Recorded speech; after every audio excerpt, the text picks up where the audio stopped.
All right, so welcome to the training, everyone. So today's training is going to be about success. What does it take to really achieve success in your life, no matter what area of life we're talking about? It could be relationships, it could be finance, all right? It could be, education. It doesn't matter what it is, but there are certain things that are needed in order to have that high level of success. And today's trainer is this gentleman, Mr. Myron Golden. Of course, he's got a PhD, but he's also a very successful entrepreneur. And he's got a very unique way of explaining the principles of success. And that's what we're going to listen to today. When it's done, we're going to comment and we're going to discuss it for a few moments. So now it's Labor Day. Listen, we could all be on the beach. I could be on the beach relaxing, just taking it easy. But we decided we were going to spend time here. So if we're going to spend time here, I want to get the most value out of the time that we spend. And so of course, I came across this gentleman some time ago. We listened to him last week. It was phenomenal, and it's going to be phenomenal today as well. So with that said, let's go ahead and get right into it. And so you will notice that this is about 27 minutes. We may not stay the entire time, but you'll be able to research this and, and watch the entire thing. But we're going to listen to a bulk of it, probably for at least the next 15 to 20 minutes, and then we're going to open it up for discussion, all right? So we're going to talk about, really, this is about what does it take to win, ladies and gentlemen. That's what we're about to listen to. Let's go ahead and get right into it. Hey there, YouTubers. I'm going to share something with y'all you've probably never heard before, and that is this. Winners always quit. Now, I know you've heard the phrase, quitters never win and winners never quit, right? That sounds good, but it's just not true. See, we love truisms that aren't true. And the reason we love truisms that aren't true is because they're really easy. They don't require a lot of bandwidth. They don't require a lot of attention or intention. But the fact is, they do a lot of damage. And there are a lot of truisms that aren't true that people buy into that cost them a fortune or cost them the best experiences of their lives just because they sound good. Well, here's one of them. Time is money. See, that sounds harmless, right? Time is money. It sounds harmless. But the reality is, time is not money. So if I were going to write time is money on the board, I would write time is money. Okay? But this is a lie. It's not just a lie. It's a dangerous lie. It's a harmful lie. Now, why is that a lie? Because if I believe that time is money, what I will do, I will go and sell a whole bunch of my time for a little bit of somebody else's money, and I'll blame the world because I can't get ahead, because I believed a lie. Or I'll go to Walmart. I shouldn't have said that. But anyway, I shouldn't have said that. I'll waste a whole bunch of time trying to save a little bit of money. I'll drive 15 miles to save 3 cents on a gallon of gas because I believe the lie that time is money. Now, the reality is this. This is the real equation. But it's not even the full equation. What is that? Time is more valuable than money. Time is greater than money. If I believe that, then what I'm going to do is I'm going to use as much money as necessary to buy back the rest of my life, right? See, rich people realize that time is not money. Time is infinitely more valuable than money. That's the full equation. Time is infinitely more valuable than money. Now, if you want to say something about time and its relationship to money, you want to say time is infinitely more valuable than money. In fact, wealth is measured more in time than it is in money. Have you ever thought about that? People say, well, Myron, is this a get-rich-quick scheme? My answer is always the same. You better hope so, because you're not going to be here long enough to get rich slow. See, the getting rich quick we've been warned about, which is probably why most people aren't rich, at least one reason, right?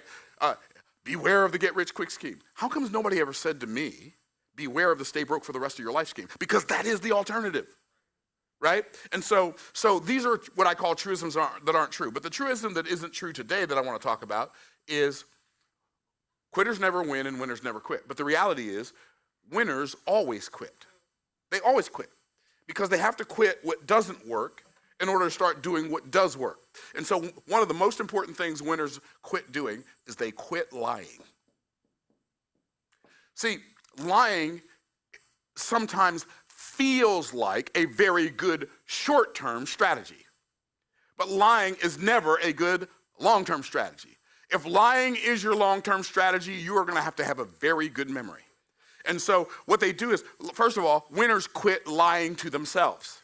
They quit telling themselves things they know aren't true to make themselves and people around them feel good because they said that thing that they were, quote, supposed to say, right? And so what happens when if I don't become a winner and quit lying to myself? If I keep lying to myself, I will never have confidence. Why? Because the word confidence comes from the root word confide. And the root word confide means what? To trust. And so you are the only person who's heard every lie you've ever told. And here's why people don't have confidence. They've broken their word to themselves so many times in the past, they can't believe a word they say. But when your word becomes your bond, and you become a person of honor who would rather die keeping your word than live and break it, then you will have a level of confidence that will make you a winner. But not only that, people will have a level of confidence in you that will cause them to believe everything you say because you back up your words with your actions even when it's inconvenient. Scripture says in Psalm chapter 15 that a good man sweareth to his own hurt and changeth not. In other words, he gives his word, finds out that, oh, I should have thought about that first, but I've already said it. I'm going to do it anyway. How many of y'all tracking, right? And so quit lying. Which brings me to the second thing. They quit making excuses, which is basically quit making excuses. An excuse is nothing more than a relatively sophisticated lie. Now, what's really interesting about excuses is they often show up in threes. But one of the greatest lessons that I've ever learned about excuses, I learned from Jesus. And here's what I learned from Jesus about excuses. You ready? If you don't make them, you don't have to take them. Because most people accept excuses from other people as a down payment on an excuse they intend to make in the future. I wish I had some help in here. and the reality is, when you don't make excuses, you don't have to take excuses. Like, it's okay to call people on the carpet and say, well, that's not what you said. But you said you were going to do it. Now you're giving me the reasons why you didn't do it. I am here to tell you, somebody might say they accept your excuse, but they're always going to remember that you are the person who lets yourself off the hook. And worse than that, you are going to remember that you're the person that lets yourself off the hook. So when did Jesus show me that if you don't make them, you don't have to take them? There's a story in, I think it's in John chapter 5. And Jesus comes to a man who was lame for 38 years and asked him the most insensitive, seemingly mean-spirited, simple question that maybe has ever been asked. He said to this man who's been lame for 38 years. That's a long time. He said, would you like to be healed? I'm reading that story. I'm like, what kind of question is that? Like, who asks people, who's going to come up to somebody in a wheelchair and say, well, would you like to be healed? Who's going to come up to somebody who's blind and say, would you like this? What kind of question is that? It's the kind of question that reveals the truth about the person being asked the question. Because the man did not say, yes, I've been waiting for you my whole life. That's not what he said. He gave a 3-pack of excuses. Here's this 3-pack of excuses. It's somebody else's fault. I'm doing the best I can. Other people are better than me. By the way, excuses almost never come in ones. Why? Because the person making the excuse knows it's an excuse. So they feel like they have to back up the lie that they just told with another lie that they're about to tell. You say, Myron, what do you mean? What do you mean? Jesus didn't accept that from him. The man said, I have no man when the water is troubled to put me into the pool. That wasn't the question. The question was not about other people. You don't understand. My brothers ain't here. My cousins ain't here. My mama, my daddy, my friends. I don't have anybody to help me in this pool when that water's troubled. But while I'm coming, I'm doing the best I can. Okay, here's what I want you to do. The next time you get your bill from the electric company, don't write a check and put it in the envelope and send it to them. Write an excuse. See how long your lights stay on. You say, what's your point? My point is, excuses never matter. They don't matter. You write an excuse to the electric company, you're going to be living in the dark. You write an excuse to the water company, you're going to be living with no water. Why? Because there's not a business in the world that will accept an excuse in the place of a result. So, he said, I'm doing the best I can. While I'm coming, what did he say? Other people are better than me. Somebody else steps in before me. So other people have the ability, but I don't have it. And here's what Jesus did with his excuse. He ignored it. Like, it's not enough that he just came and asked him this insensitive question. Now, the man gives him like 3 of the best excuses ever. So everybody else's fault. I'm doing the best I can, and other people are better than me. I mean, do excuses come any better than that in a 3-pack? Well, here's what Jesus said. Rise. But what about his excuse? I don't care nothing about that. Get up. Rise. Take up your bed and walk. Rise.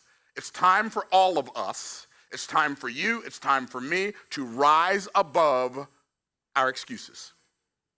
It's time for us to rise above our limitations. It's time for us to rise above our obstacles. And if we're David, rise above our giants. And if we're Shadrach, Meshach, and Abednego, we rise above our fire. If we're Daniel, we rise above our lion's den. But we rise, it is time for us to get up and stop acting as if the thing that is put before us to show us how strong we are was put there to stop us. So, he said, rise. And then he said, take up your bed. It's time for you to start carrying what's been carrying you. Come on here. Yeah, see, you've been carrying, no. It's time for you to start carrying what's been carrying you. See, all of us can do more than we've been doing. We can become more than we've been being. We can have more than we've been having, but not if we're making excuses. And then he said, walk. You know, I love the term walk. Walk shows, walk is not like running. Walk is steady. Walk is consistent. Walk is put one foot in front of the other. Walk doesn't have to know the end in order to start at the beginning. It doesn't have to be able to see the end. You just start walking. The more you walk, the clearer things become. The farther you walk, the clearer things become. It's like I say to people all the time. I say, if I say, you know what, I'm going to drive from Tampa to Pennsylvania. I would never do that again, but let's say that I'm going to drive from Tampa to Pennsylvania. And somebody says, Myron, when are you leaving? I'm leaving as soon as I can see the Pennsylvania state line. When do I get to Pennsylvania? Never. Why? Because I don't get to see the Pennsylvania state line until I actually take action. So many people are wanting to succeed, and they're ready to start as soon as they know how it's going to work out. As soon as they can see the finish line, they'll get started. But the reality is, you don't get to see the finish line until long after you've left the starting gate. That's how life works. So you stop making excuses, you stop lying, and you stop being distracted. This is one of the most critical, stop being distracted. This is one of the most critical components of success. Winners stop being distracted. The reason winners win is because other people are distracted. Now, here, this is one of the most mind-blowing concepts I've ever discovered. The primary difference between people who succeed at a very high level and people who live mediocre lives or fail and just stay on the struggle bus their whole life, people who succeed focus on intention and ignore distraction. People who fail and struggle and live mediocrely, those people, they focus on distraction and ignore intention. Now, I'm not just going to say that. I'm going to define some words. When I say they focus on winners focus on intention and ignore distraction. So winners quit being distracted. What is distracted? Here's what the distraction is. Anything that you give attention and intention to that does not move the needle in your favor. That's why when my children were small, we didn't have television. You say, why? Because you didn't want your children watching TV? No, I didn't want me watching TV. I didn't have a television.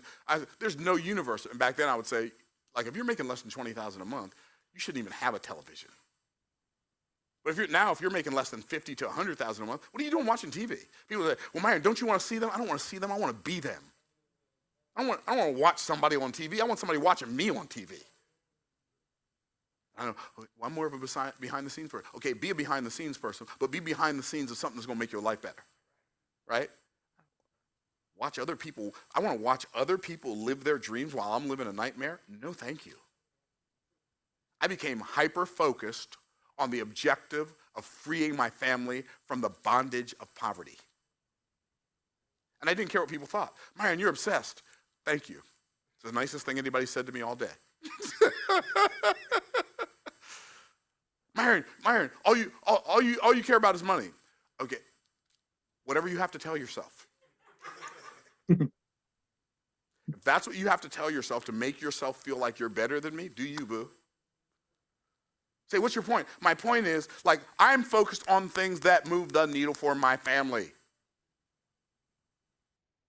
Winners quit being distracted. Only focus on intention. Only give attention and intention to things that move the needle. If it doesn't make my life better, why am I doing it? By the way, when you do that, you will be 1 in 1,000 who do that. Because almost nobody does it. Almost nobody. You know, it's why Price's Law exists. Price's Law, the 50% of the production of any domain is produced by the square root of that domain. So if you have 4 salespeople, 2 of them are going to produce half of the revenue. But if you have 9 salespeople, 3 are going to produce half the revenue. And if you have 100, 10 are going to produce half of the revenue. And if you have 10,000, 100 are going to produce half the revenue of your company. Why? Because the other 9,900 focus on distraction and ignore intention. You can literally set yourself apart from the majority of human beings alive on the earth if you will just focus on intention and ignore distraction. Kobe Bryant. All right, let's stop right there. Let's stop right there. How many of you are getting something from this training right now? If you're getting something from this training, raise your hand. Let me see. How many of you are getting something from this training right now? Raise your hand, ladies and gentlemen. Raise your hand. If you're getting something from this training, raise your hand so we can see it. How many of you are getting something from this training? All right, I want you to understand, every single Monday, we're going to bring life-changing education and information to move the needle to get you and your family to the next level. You just have to show up. And you want to make sure that you are reminding your team members to do the same. All right. I don't know about you. But I have never heard it broken down like this. All right. Never. And I hope that you are taking notes, ladies and gentlemen. All right. Let's continue on. Bryant became Kobe Bryant because he focused on intention and ignored distraction. Michael Jordan, same thing. Tiger Woods, same thing. It doesn't matter. People who elevate to that level. Elon Musk focuses on intention and ignores distraction. So, quit lying, quit making excuses, quit being distracted. Number 4. Quit being derailed by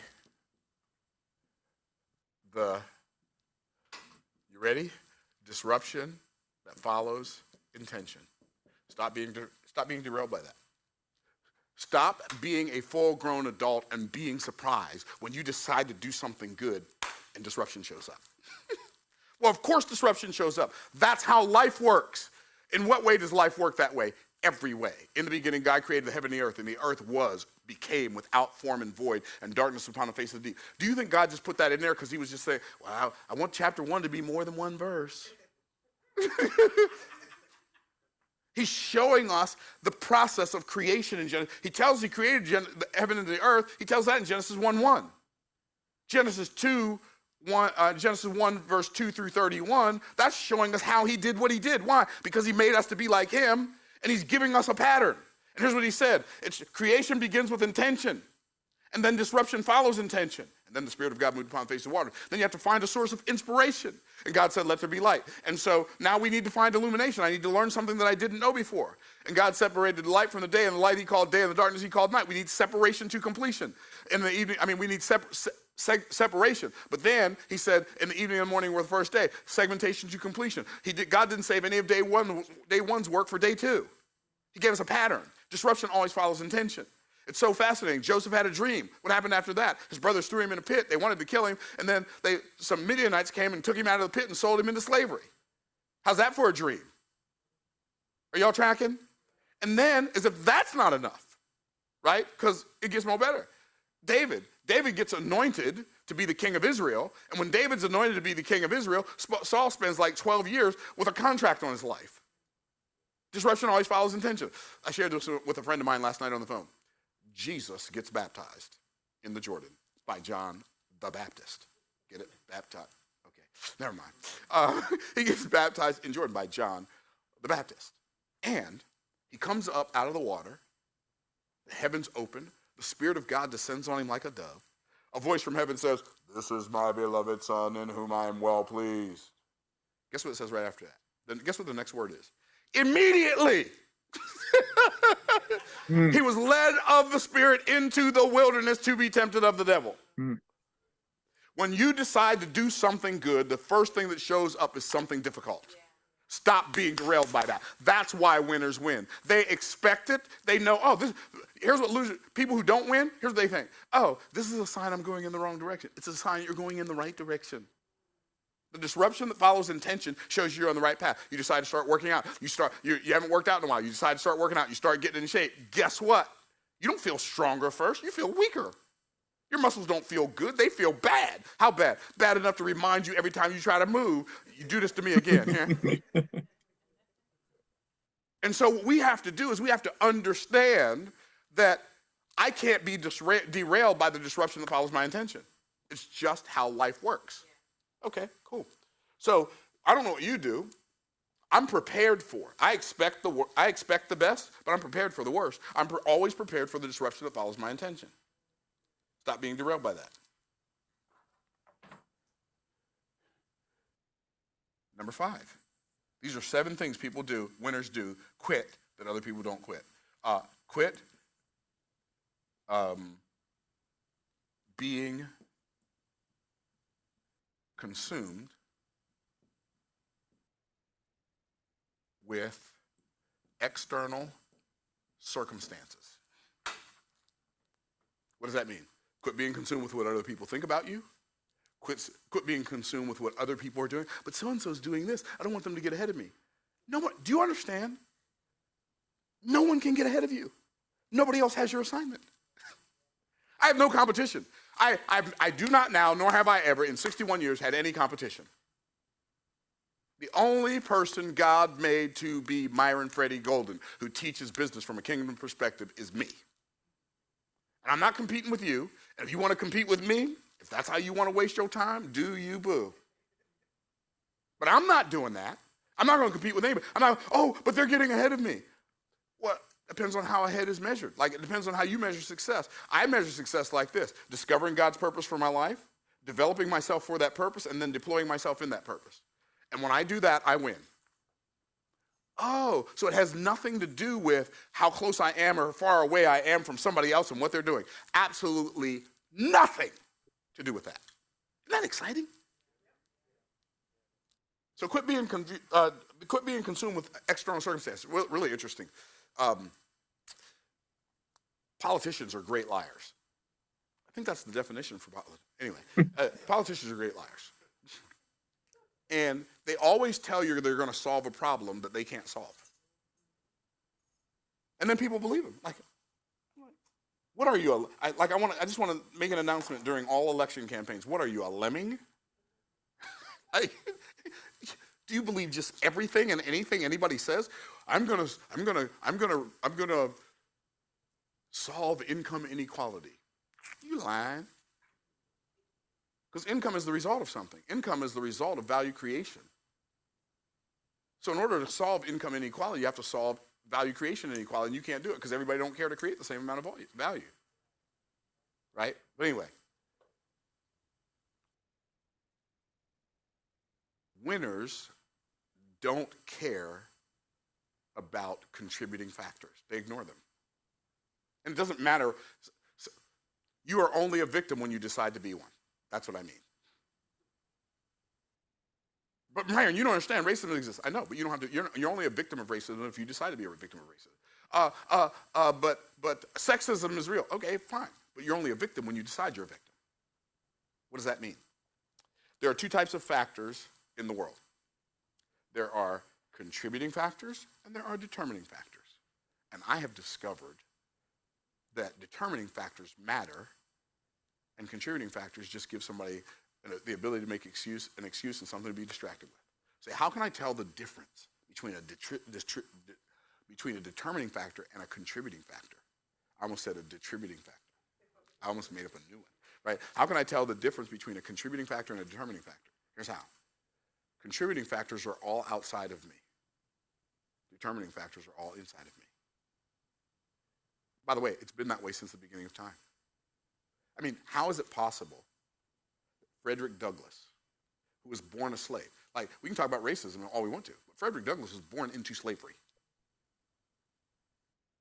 Basically taught himself how to read. Don't even have time to go. You should read the story. You should read the narrative in the life of Frederick Douglass. Make sure you have your dictionary ready. Okay. Frederick Douglass taught himself how to read, learned a skill, used that skill to make money as a slave, bought his freedom, had it stolen from him, made money again using his skill, and bought his freedom again, and then became the great emancipator. In a time where he was born into slavery, he freed himself and so many others. Why? Because he understood that contributing factors, slavery, is outside of me. Determining factors, my freedom is a must for me. That's a determining factor. When I was a child, I had polio as an infant. And so I walked with a limp. Other kids made fun of me. And like, I used to have a chip on my shoulder. I used to have this attitude. I used to like have this temper that you would not even be able to imagine. And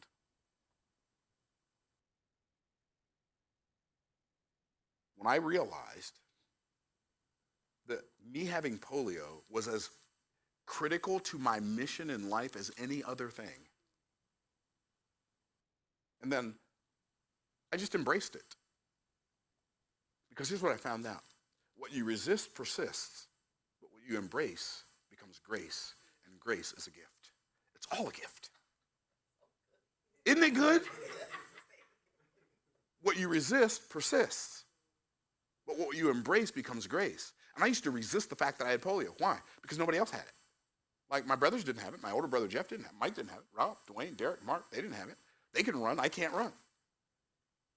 And I wanted to be able to do stuff they could do.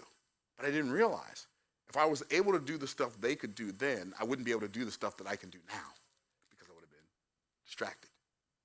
For my mission. Like, everybody didn't have to have polio to achieve their mission, but clearly I did. And God didn't give me polio, but he ordained that the enemy, like, that's part of the deal. God uses the enemy. God uses everything. Why? Because he's in control of everything. And God knew something about my life that I didn't realize. In order for my mind to speed up, my body had to slow down. And guess what? It's a gift. It's a gift. And I'm grateful for it. What are we going to do? We keep resisting. Like, God keeps giving us gifts, and because the gifts don't have the wrapping on it that we thought the wrapping should be, we resist the gift. A contributing factor is the fact that I had polio. The determining factor is I decided to believe what my parents told me when I was little. You can do anything you want to do. You can be anything you want to be. Okay, I think I'll do that. I'll take. All right. I think we are going to stop with that. It's almost actually over. We went 26 minutes. It's 33 minutes. And if you want to watch the whole thing, go ahead and Google it. Winners quit and quitters never win.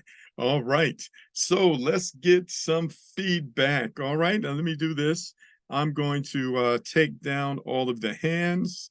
Let's go ahead and lower all of the hands. All right. And we're going to give people an opportunity to share their feedback. All right. So first of all, if you got something out of this training, I would like for you to tell us what you got.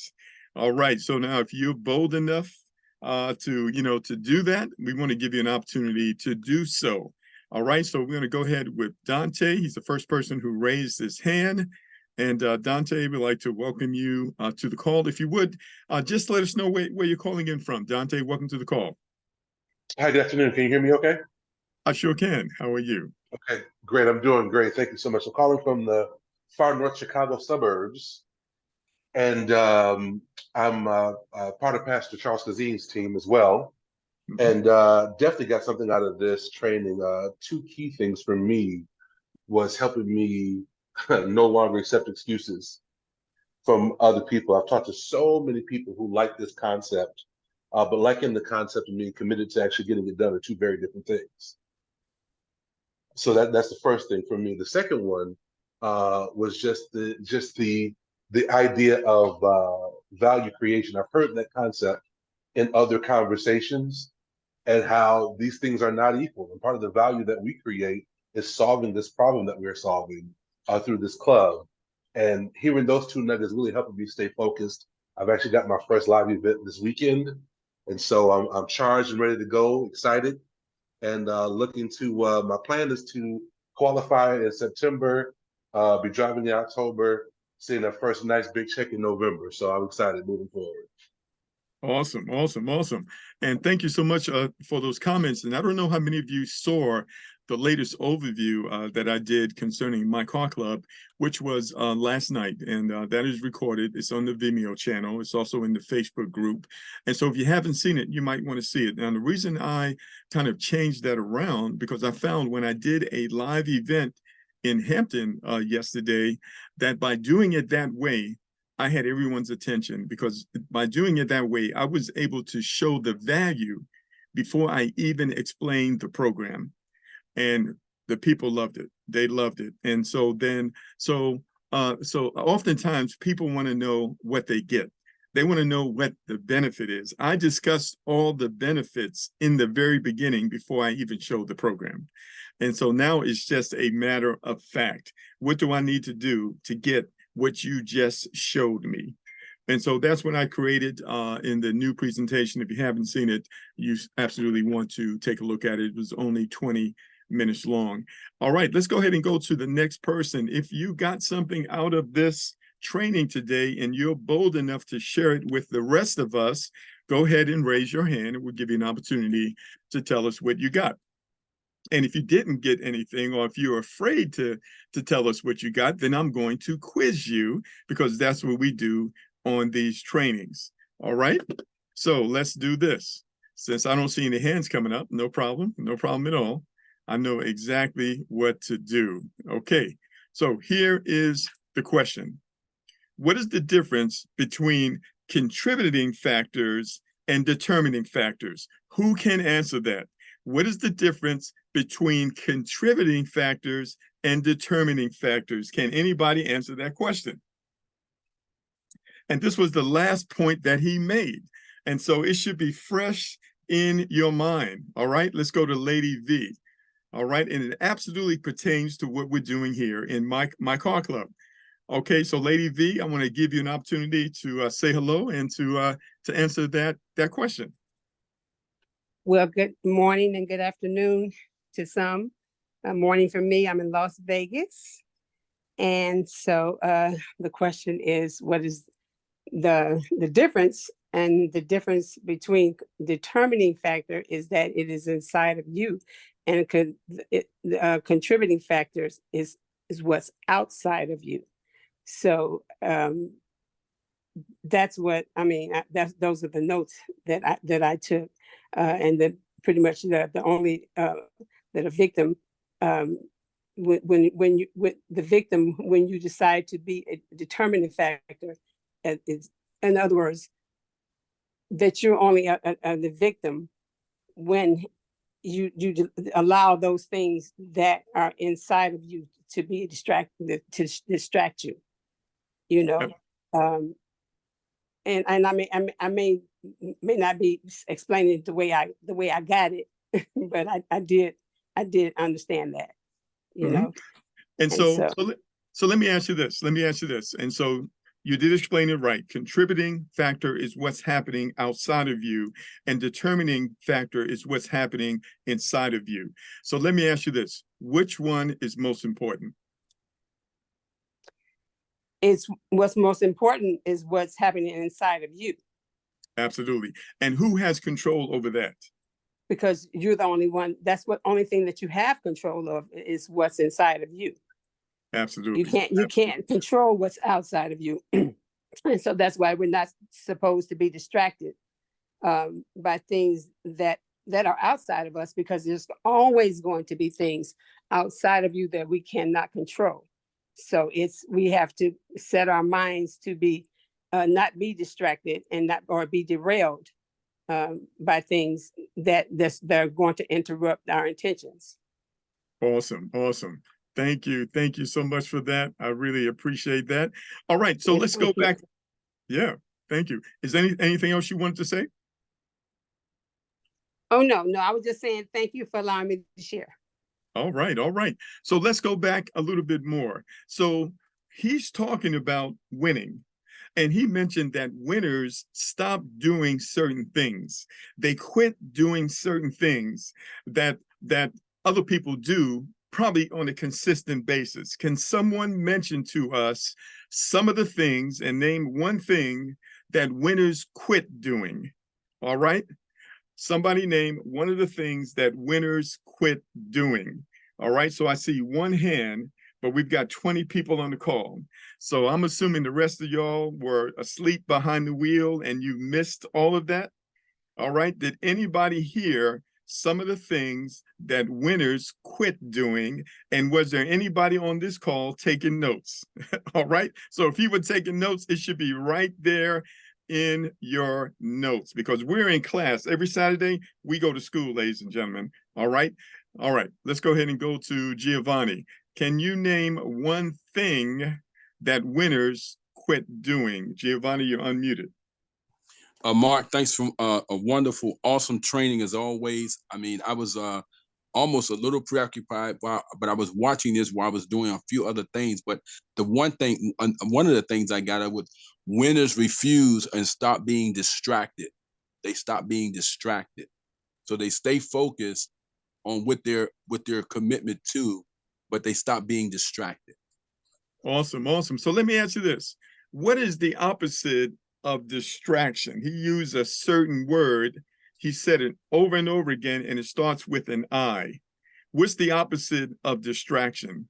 Did you catch that by chance? I caught it, but I'm trying to remember what it was. Okay, all right. I want to give someone an opportunity to answer that. What's the opposite of distraction? It starts with the letter I. All right. No, Intention. not interruption. What is it? Intention. Intention. Intention.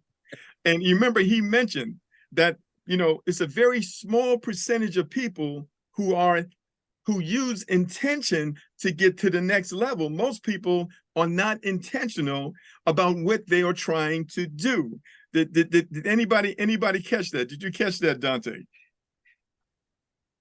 Absolutely. And actually, it's a phrase that I've been using. That's why I said it when I heard him use the term intention and attention in so many areas of life, whether it's in our business, our marriages, our parenting. It takes even weight loss. I've personally lost about 73 pounds over the last year and a half. It takes intention and attention. Awesome, wow. Awesome. And Mark, let me add, I think it was Dennis Waitley who wrote a book with just that title alone, Intention. Absolutely. And so now you have a person who's intentional about where they're going. They're intentional. And so it's so interesting because he mentioned this. He said his focus is on what's going to move the needle in his favor. All right. And watching TV is not going to do it. And so he's looking for things that he's going to do on a daily basis that's going to move him in a direction that he's trying to get in. And he mentioned certain very successful people that's what they do. All right. And so we're talking about, being a winner in life. He mentioned something else, and he was talking about, when you move forward in life, you can be assured that certain things are going to happen. Can anybody mention to us, what can you be assured that when you make a decision to move in a certain direction, no matter what it is, what is those things that are going to occur? Does anybody, did anybody catch it up? Distractions. You're gonna Say what? always get distractions. Distractions. All right, that's one word. What's another one? It also starts with an aura. All right. So let me ask you this. You're gonna have distractions. All right, let's go ahead and go to Edwin. I'm gonna go to Edwin. Okay, Edwin, you're unmuted. Welcome to the call, Edwin. Click on your microphone. You should be able to unmute yourself. All right, welcome to the call. Hi, Mark. I don't know what our word is, but one thing I do know is that I was kind of indisposed when you asked the initial question in terms of raising hands and just sharing before you went into the quiz. I didn't take notes, so I would probably score 0 on the quiz. But I want what I did catch from the presentation, which I think was quite profound, especially the perspective that he took it from a biblical perspective, which I identify with, really powerful. I heard him mention about Daniel and the 3 Hebrew.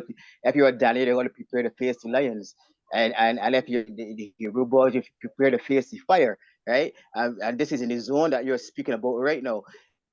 And he mentioned even Jesus when he went, the baptism, the anointing, and everything came, and immediately he was left of his spirit into the to be tempted of the devil. So and it's an established fact that anything that we start to pursue that is of worth or value, or anything that has substance in it cannot be birthed except there be travailing. There's this saying or song that says nothing can be born without travailing. And sometimes we give up on the brink of that breakthrough or that miracle when all we need to do is to just lock in. When we see the worth, when we see the value, Mark, we can't just bow out because the pressure comes and things not working out. I mean, I tell you, the things I'm hearing about this program is that this program is so easy, yet persons are not buying into it because it's like too good to be true. And that's something that we have to actually look at. It's too good to be true, but yet it is, right? And therefore, I mean, I can share my personal experiences. It's not the best in terms of my current situation right now to show you that I'm on this call, but I'm not even active. And I'm not active, Mark, because I don't want to be active, right? I'm not active because my card has been every time I put, you don't care what I try to do with the card, whichever mode I try to think reactivate in, it just don't go through. It says decline. Support is they're working with me. Tell me there's this handful of persons that they're working with that having this issue. And this been a weeks now. They just tell me hold on, when they're ready, they will come through. But I have this thing promoted out there with my link.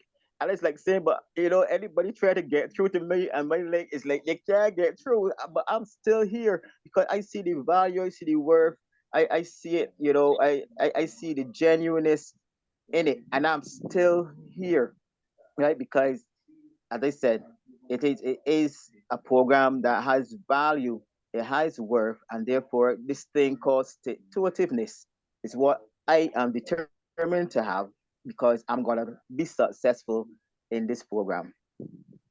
Awesome.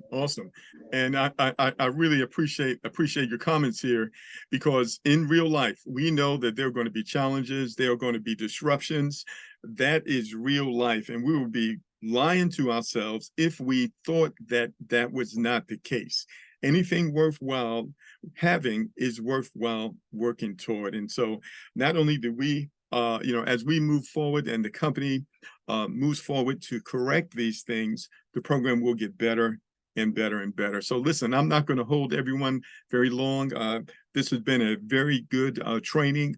And tonight, I'm actually just going to play the replay. I'm going to go off and go do something, enjoy the holiday. And so we just play the replay for this evening, and you can feel free to look up that video and to watch it again later. But thank you so much for joining us. I hope that everyone got something from this training, even if you didn't comment. You were here, and I believe you absolutely got something worthwhile. So thank you so much for joining us, everyone. again, we'll be back again at 8 p.m. And at 8 p.m., it is literally going to be a replay of what just happened. So I'll probably be here live, but we're going to just play the video again and do the whole thing again. All right. So thank you so much for joining us. If you have any additional questions, reach out to your team leaders to get the answers. Thank you. Everyone have a great day. Goodbye for now.